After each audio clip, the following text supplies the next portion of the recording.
لێرە لەژێر ئەم خاکە ساردەدا پیاوێک نێژراوە کە تەنیا تاوانەکەی داواکردنی ڕووناچی بوو. ساڵێک بەسەر شەهیدبوونی حەسەن سەربەرزی تێدەپەڕێت. ئەو پیاوەی لە پێناو سەرەتاییترین مافی ژیاندا بووە قوربانی، بەڵام برینەکەی هێشتا خوێنی لێدەچۆڕێت. چیرۆکەکە ساڵێک لەمەوبەر لە پردی حافیز لە باڵەکایەتی دەستی پێکرد. کاتێک خەڵکی سنووری وەرتێ تەنیا داوای کارەبایان دەکرد، بەڵام وەڵامی دەسەڵات گولە بوو. لە ئەنجامیشدا حەسەن سەربەرزی بە گولەی کارمەندێکی ئاساییش شەهید بوو. 3 کەسی تریش بریندار بوون. ئەم ڕووداوەش بۆ هۆی شەهیدبوون و برینداربوونی ژمارەیەک لە هاوڵاتی خۆپیشاندەر. ڤیدیۆ و وێنەی باوەڕپێکراو لەبەردەستن کە لە کاتی ڕووداوەکە تۆمارکراون ئەو ڕاستیە دەردەخەن کە کارمەندێکی ئاسایشی سۆران بە ناوی سین عین دوور لە هەموو بەها مرۆڤایەتیەکان ڕۆڵەکەمان حەسەن سەربەرزی شەهید دەکات و ژمارەیەک لە خۆپیشاندەرانیش بریندار دەکات. ئێستاش مەخابن تاوانبار کە ناسنامەی ڕوون و ئاشکرایە لەلایەن دەسەڵاتی زۆنی زەردەوە داڵدەدراوە و ڕادەستی دادگا نەکراوە. ئەمەش جگەلەوەی نەحەقیەکی گەورەیە بەرامبەر خوێنی شەهید حەسەن هاوکات حیساب نەکردنە بۆ ئارامگری و دام بە خۆداگرتنی بنەماڵەکەمان و هەموو خەڵکی دەڤەری باڵەکایەتی. هاوکات سوکایەتیکردنە بە سیستەمی دادوەری هەرێمی کوردستان و تەنانەت ئەو وتەیەی خۆیان کە دەڵێت کەس لەسەر و یاساوە نییە. کە سوکاری شەهید حەسەن دەڵێن چیتر چاوەڕوانی بەڵێنە بێکردارەکان ناکەین.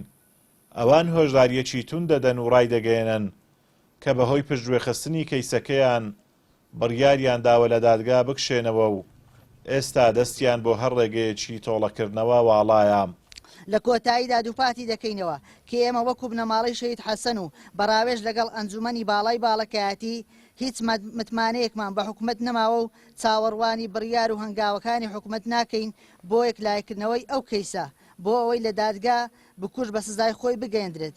بۆیە بڕیاری بنەماڵە و ئەنجومەنی باڵای باڵەکایەتی ئەوەیە کە لێرەوە دادگا لەو کەیسەدا کۆتایی پێهاتووە و ئێمە دەستواڵین بۆ ئەوەی هەر ڕێگایە بگرینەبەر کە بە پەسەندی دەزانین. بنەماڵەی شەهید ڕووناچی شەهید حەسەن سەربەرزی 4/7/2026. تراژیدیایەکە و زوڵمی دەسەڵات لێرەدا ناوەستێت. حەسەن سەربەرزی کە پێشتر پۆلیسی فریاکەوتن بوو، دوای شەهیدبوونی موچەکەشی لەلایەن حکوومەتەوە بڕدراوە. ئێستا 5 منداڵ و 2 هاوسەری بەبێ هیچ سەرچاوەیەکی بژێوی لە ژیانێکی سەختدان. وەکوەزان لە دوای 1 ساڵ شەهیدبوونی شەهید حەسەنی برام تا ئێستانەکە شەهیدانەکەی بۆ نەکراوە. لە هەمان ڕۆژیشدا کە شەهید بووە معاشەکەشی ڕاگیراوە، یعنی لە 4 2025 تا ئەمڕۆ کاتێ داینە معاشەکەی ڕاگیراوە شەهیدانەشیان بۆ نەکردووە. خاوەن 2 سەرخێزانە و 5 منداڵیشی هەیە. داوای سەرەتایەتری مافیانەکە کارە بە ئەسڵەن دەبە هاتپانە وێن دەرگوتیانەمە شەرمەزارین شەرمەزاری ئێوەین 26 ساڵ حکومڕانی ئێماتوانی کارەبا بینین دەبە ئارەقەی شەرمەزاریان ڕشپە لە زیاتی واتەقیان لێکردلیان داین و برینداریان کرد گوشتنیان. کەیسی شەهید حەسەن نمونە و تاقیکردنەوەیەکی دیکەیە بۆ دادگاکان و سەروەری یاسا.